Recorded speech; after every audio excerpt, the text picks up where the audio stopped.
WWDC is here, and I know what you're thinking. What is Apple going to talk about this year? Well, I have some thoughts. So we all know that Apple's Worldwide Developer Conference is held every June. This year, it's Monday, June 3rd at 10 a.m. Pacific time is when the keynote kicks off, and we'll hear about lots of software, maybe some hardware, and hopefully a few surprises along the way. One thing we're definitely going to see is a preview of iOS 13.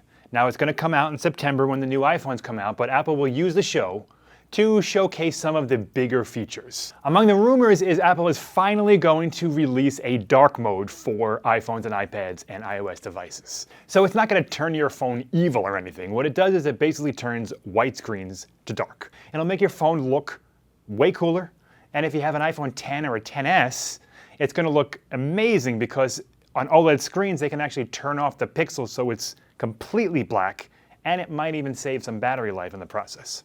And as always, Apple will go through its apps and update a bunch of them. We've read about mail and messages, maybe screen time. Nothing major yet, but I'm sure Apple will have some cool things it's going to show us, and it'll go through maybe 10 or so features that will be new in iOS 13. One major change we're going to see reportedly in iOS 13 is on the iPad side of things. What we've heard is that Apple is planning a major revamp of the iPad OS, mainly because we're seeing more of these iPad Pros, and Apple is going to be moving to a more Mac-like environment. And it's not going to quite be the same thing, but a little bit more functional than we see now. So right now the iPad is kind of like a really big iPhone. We have the icons on the screen, we have full screen apps, split screen, slide over, and those things are all good for productivity. The rumors say the new iPad OS is going to be a lot more like what we're used to on the Mac with floating windows, tabbed browsing for things other than Safari, and just a whole new type of navigation and usability that kind of bridges that gap between the iPhone and the Mac. Speaking of the Mac, we're also going to get a look at macOS 10.15, the follow-up to Mojave. The big things here are a possible breakup of iTunes.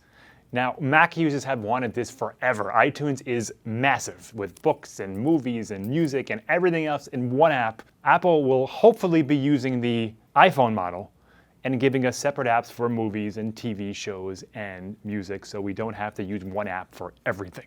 So along with iTunes, Apple is also going to be expanding its Marzipan program, which we saw last year with news and with stocks, and expanding it for developers and expanding it to some of its own apps. What that means is that a lot of our iPhone apps are going to suddenly be appearing on the Mac.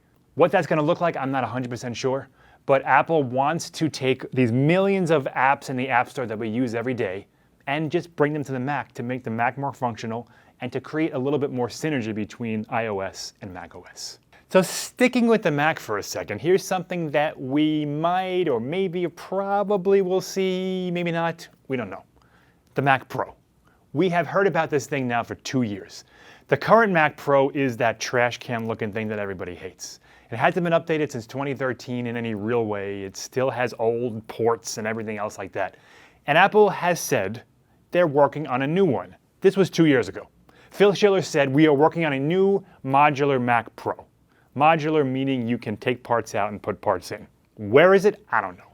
Last year, they said the same thing. We're working on a new modular Mac Pro. This year, we haven't heard anything about it yet, so maybe this is the year we see it at WWDC. We haven't heard any leaks, any rumors, any speculation about what it would do, what it would look. We don't know. But please, now is the time. These are the people who want to see it. How much longer do we have for computers and Macs to last? We need to get this thing. But there's one thing that I really want to see, and it's not an Apple Watch or anything like that. It's Siri. I want Apple to just blow us away like they did way back when with Siri. Google just had its I/O conference and it showed the new generation of Google Assistant, and it was just mind-blowing. The speed, the accuracy, what it was able to do in 30 seconds. It did 12 different commands. Siri's nowhere near that. It needs to be faster, it needs to be smarter, it needs to work better with our devices, it needs to do everything here that it does here because it doesn't even really talk to each other on different devices.